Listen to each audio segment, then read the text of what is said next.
യാഥാസ്ഥിതിക മതചിന്ത ഉള്ള ആളാണ് എന്നുള്ളതാണ് നമ്മൾ മനസ്സിലാക്കേണ്ടത്. കാരണം ഇദ്ദേഹം കുട്ടികളെ അംഗൻവാടിയിൽ വിടുന്നത് അടക്കമുള്ള കാര്യങ്ങളിൽ എതിർപ്പുണ്ടായിരുന്നു. അതുപോലെ തന്നെ ഈ പറയുന്ന പോളിയോ വാക്സിനേഷൻ അല്ലെങ്കിൽ കോവിഡ് വാക്സിനേഷൻ അടക്കം കൊടുക്കുന്നതിൽ വലിയ എതിർപ്പുകൾ അദ്ദേഹം പ്രകടിപ്പിച്ചിരുന്നതായും ഇതുവരെ തൻ്റെ 3 മക്കൾക്കും യാതൊരുവിധ വാക്സിനേഷനോ നൽകിയിട്ടില്ല എന്നും അടക്കമുള്ള കാര്യങ്ങളാണ് നമുക്ക് അറിയാൻ കഴിയുന്നത്. നമ്മോടൊപ്പം പ്രദേശവാസികൾ അടക്കം മുൻപ് ചേർന്നിട്ടുണ്ട്. അവരെല്ലാം തന്നെ അദ്ദേഹത്തിനോട് എതിർപ്പാണ് സംസാരിച്ചുകൊണ്ടിരിക്കുന്നത്. നമുക്ക് ചേട്ടാ, ഈ കാര്യങ്ങളെ പറ്റിയിട്ട് ഇന്നലെ മരണം നടന്ന സമയത്ത് ചേട്ടൻ ഇവിടെ ഉണ്ടായിരുന്നു? ഇല്ല അറിഞ്ഞാണോ? ഞങ്ങൾ ആംബുലൻസ് വന്നപ്പോഴാണ് ഞങ്ങളിവിടെ വന്നത്. അപ്പം മുൻപ് അദ്ദേഹം ഇത്തരത്തിൽ ഈ പറയുന്ന ചികിത്സാ രീതികളുമായിട്ട് മുമ്പോട്ട് പോവുകയായിരുന്നു. അതിവിടെ വന്നപ്പോഴാണ് ഇവിടെ നമ്മൾ അറിഞ്ഞ കാര്യം. നമുക്കൊരു ധാരണയില്ല. കാരണം ഇവിടെ വന്നതിന് ശേഷമുള്ള നമ്മൾ ധാരണ ഇവിടെ 8 മാസം എന്തായിട്ടുള്ളൂ എന്ന് പറയുന്നു. ഇവിടെ വന്നിട്ട് പ്രതികരണം ഈ ആരോഗ്യ പ്രവർത്തകർ വന്നപ്പോൾ അതിവിടെ പറ്റൂല, അവന്റെ ഇഷ്ടം അവനിക്കറിയാൻ നോക്കാന്നൊക്കെയാണ് പറഞ്ഞത്. കാര്യങ്ങൾ അവർക്ക് അറിയാം, അത്രേ ഉള്ളൂ. നമ്മളിവിടെ അംഗനവാടിയിലെ മറ്റേ ടീച്ചറും പറഞ്ഞത് അങ്ങനെയാണ് പറഞ്ഞത്. ഈ കുട്ടികൾക്ക് വാക്സിൻ അടക്കം കൊടുക്കുന്നതിലൊക്കെ അദ്ദേഹത്തിന് എതിർപ്പുണ്ടായിരുന്നു. അവിടുത്തെ അംഗനവാടിയിൽ ആഹാരം ഒന്നും വേണ്ടെന്നാണ് പറഞ്ഞത്. രണ്ടാമത്തെ കൊച്ചിന് ഏതൊരു കൊച്ചിന് അംഗനവാടി ഉണ്ടാക്കാൻ പോയി അവരെ ഫുഡൊന്നും അവർക്ക് വേണ്ട. അവർക്ക് ഈ ഗർഭിണികൾക്ക് മാസം ഫുഡ് കൊടുക്കുന്നുണ്ട് അംഗനവാടി, അതൊന്നും വേണ്ടെന്ന് പറഞ്ഞിട്ടുണ്ട്. പിന്നെ എന്ത് ഇതൊക്കെ പറഞ്ഞു, ഇതൊക്കെ തന്നെ അവർ പറഞ്ഞത്. ഇതില് നമ്മളിപ്പോ കേസ് പറയുന്ന സമയത്ത് മൂത്ത ഭാര്യയുടെ കൂടുതൽ പ്രതികരണങ്ങൾ തേടുക. പക്ഷേ ഒരു 8 മാസമായിട്ടാണ് ഇവരിവിടെ കാരക്ക മണ്ഡപത്തിൽ താമസം ആരംഭിച്ചിട്ടുള്ളത്. അതിന് മുൻപ് ഇവർ ഇവിടെ ആയിരുന്നില്ല താമസം. അപ്പോൾ ഇവിടെ വന്നതിന് ശേഷം നാട്ടുകാരോടൊക്കെ തന്നെ അകന്ന് തന്നെയാണ് താമസിച്ചിട്ടുള്ളത്. നമ്മൾ ഈ കാണുന്ന പോലെ തന്നെ ഈ ഒരു 2 നില ഉള്ളൊരു വീടാണ്. അതിൻ്റെ മുകൾ ഭാഗത്താണ് താമസിച്ചിട്ടിരുന്നത്. നാട്ടുകാർ പറയുന്നത് വെച്ചിട്ടാണെങ്കിൽ 1:45 അല്ല, അതിന് മുൻപ് തന്നെ മരണം സംഭവിച്ചിട്ടുണ്ടായിരുന്നു. ചികിത്സ നടത്തിക്കൊണ്ടിരുന്നത് ആദ്യ ഭാര്യയുടെ കുട്ടിയുമായിരുന്നു, പെൺകുട്ടിയുമായിരുന്നു. അവർ ഈ പറയുന്ന പോലെ തന്നെ അക്യുപങ്ചർ ചികിത്സ പഠിച്ചുകൊണ്ടിരിക്കുന്ന ആളാണ്, വിദഗ്ധയൊന്നുമല്ല.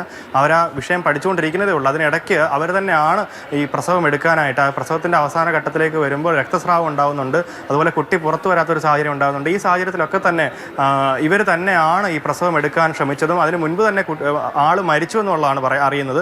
അവസാനം ഈ പറയുന്ന പോലെ തന്നെ ശരീരം കെട്ടിയിറക്കേണ്ട ഒരു സാഹചര്യമാണ് ഉണ്ടായത് എന്നൊക്കെയാണ് ഈ അടുത്ത വീടുകളിലെ ആളുകൾ പറഞ്ഞത്. എന്തായാലും നമുക്ക് ഒപ്പം പ്രദേശവാസി കൂടെ ചേരുന്നുണ്ട്.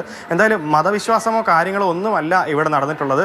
ഇദ്ദേഹം കൃത്യമായിട്ട് ഇത്തരത്തിൽ അക്യുപങ്ചർ അടക്കമുള്ള ചികിത്സ മാത്രം പാലിച്ചു പോകുന്ന ഒരാളായിരുന്നു. അതുകൊണ്ട് തന്നെയാണ് ഈ മരണം സംഭവിച്ചിട്ടുള്ളതെന്നുള്ളതാണ് നാട്ടുകാർ പറയുന്നത്. ചേട്ടാ, അത് അങ്ങനെ തന്നെയാണോ, അതോ ഈ മതവിശ്വാസം എന്നുള്ള മതവിശ്വാസമൊന്നും അതിനകത്ത് വരുന്നില്ലല്ലോ? പിന്നെ ഇതിനകത്ത് നമ്മുടെ ആശാ വർക്കർ എന്നൊരു സംവിധാനം നമ്മുടെ കേരളത്തിലുണ്ടല്ലോ. അപ്പോൾ അവരിവിടെ പല പ്രാവശ്യവും വന്നു ഇവരുടെ ട്രീറ്റ്മെൻറ്റിന് ആവശ്യപ്പെട്ടു. പക്ഷെ അവർ പറഞ്ഞ് ഇവർ കേൾക്കാത്തത് കൊണ്ട് അവരുടെ ഓഫീസർ ഹെൽത്തിനെ അറിയിച്ചു. ഈ ഹെൽത്തുമായി ബന്ധപ്പെട്ട് അവരറിഞ്ഞ് ഹെൽത്ത് നിയമം പോലീസ് സ്റ്റേഷനിൽ പരാതി കൊടുത്തു. പക്ഷെ പരാതി കൊടുത്തപ്പോൾ ഒരു ദിവസം രാത്രി ഇവിടെ പോലീസ് വന്നിരുന്നു. ഇന്നലെയാണ് ഈ നമുക്ക് ആ റിപ്പോർട്ട് കിട്ടുന്നത്. ഇവിടെ വന്നിട്ട് ആ പോലീസ് വന്ന് ഇവരോട് ഫോണിൽ കൂടെ മേളിൽ കയറാൻ കഴിഞ്ഞില്ല. അപ്പോൾ ഇവരുടെ നമ്പർ മേടിച്ച് വിളിച്ചപ്പോൾ അവർ ഞങ്ങളുടെ കാര്യം ഞങ്ങൾ നോക്കിക്കോളാം എന്നൊരു വാക്കുകൾ ഉപയോഗിച്ചതാണ് പറയുന്നത്. പക്ഷേ പോലീസ് ശരിക്കും വയറ്റിൽ കിടക്കുന്ന കുഞ്ഞിനെ കൂടെ സംരക്ഷിക്കുമായിരുന്നു. അപ്പോൾ ഇവരുടെ വാക്ക് കേട്ടാണ് പോയിരിക്കുന്നത്. ആരോഗ്യ പ്രവർത്തകരുടെ ഭാഗത്തും പോലീസിന്റെ ഭാഗത്തും വലിയ വീഴ്ചയുണ്ടല്ലേ?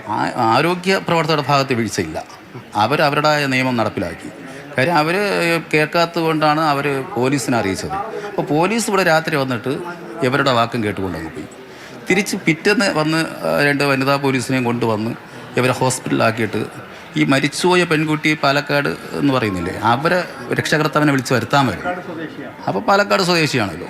അപ്പോൾ അവരെ വിളിച്ച് വരുത്തായിരുന്നു. അത് ചെയ്യാതെ പോയതൊരു തെറ്റ് പോലീസിൻ്റെ ഭാഗത്തുണ്ടെന്നാണ് ഇവിടെ നാട്ടിൽ എല്ലാവരും പറയുന്നത്. ഇപ്പോഴും ഈ പാലക്കാട് സ്വദേശിയായ യുവതിയുടെ വീട്ടിൽ നിന്ന് ആരെങ്കിലും അവിടെ അമ്മയും അച്ഛനും ഇവിടെ വന്നു എന്ന് പറയുന്നത് വെളുപ്പിലെ 4 മണിക്ക്. കേരള പോലീസിന് ഇടപെടാൻ പറ്റുന്ന ഒരു സാഹചര്യം ഉണ്ടായിരുന്നു അല്ലെ? യുവതിയുടെ ജീവൻ രക്ഷിക്കാൻ പറ്റുന്ന തരത്തിലൊരു ഇടപെടൽ പോലീസിന്റെ ഭാഗത്ത് ഉണ്ടാകാനുള്ള ഒരു സാഹചര്യം ഒക്കെ ഇതിനിടയിൽ ഉണ്ടായിട്ടുണ്ടല്ലേ? പ്രദേശവാസികൾ പറയുന്നത് അങ്ങനെയാണ് പോലീസിന് ഇടപെടാനുള്ള സാഹചര്യം ഉണ്ടായിരുന്നു. പക്ഷേ പോലീസ് കൃത്യസമയത്ത് ഇടപെട്ടില്ല എന്നുള്ളതാണ്. നയാസിനടുത്ത് വന്നിട്ട് ഇത്തരത്തിൽ ചോദിക്കുന്നുണ്ട്. ആരോഗ്യ പ്രവർത്തകർ ഈ കൃത്യമായ റിപ്പോർട്ട് കൊടുത്തിട്ടുണ്ടായിരുന്നു. പക്ഷേ ആ റിപ്പോർട്ടിന്മേൽ കൃത്യമായിട്ടുള്ള ഒരു ഫോളോ പോലീസ് നടത്തിയിട്ടില്ല. പോലീസ് രാത്രി ഇവിടെ എത്തിയിട്ടുണ്ടായിരുന്നു. രാത്രി ഈ പറയുന്ന ആരോഗ്യ പ്രവർത്തകർ കൊടുത്തിട്ടുള്ള റിപ്പോർട്ടിൻ്റെ അടിസ്ഥാനത്തിൽ വന്നിട്ടുണ്ടായിരുന്നു. പക്ഷേ എൻ്റെ ഭാര്യ എൻ്റെ നിയമം എന്നുള്ള നിലയിൽ തന്നെ നയാസ് നിന്നു എന്നുള്ളത് തന്നെയാണ് നാട്ടുകാരെല്ലാവരും തന്നെ പറയുന്നത്. പ്രദേശവാസികൾ ഒന്നടക്കം നയാസിനെതിരാണ്. നയാസിനെ തെളിവെടുപ്പിനായി കൊണ്ടുവരും കയ്യേറ്റം ചെയ്യുമെന്നത് തന്നെയാണ് നാട്ടുകാർ പറയുന്നത്. അപ്പം ഇത്തരത്തിൽ തന്നെ അക്യുപങ്ചർ ചികിത്സ അല്ലെങ്കിൽ അത്തരത്തിൽ തന്നെ ആരോഗ്യപരമായിട്ടുള്ള കാര്യങ്ങളിലൊക്കെ തന്നെ വീട്ടുകാരെ എല്ലാ കുട്ടികളെയും ഈ ചികിത്സ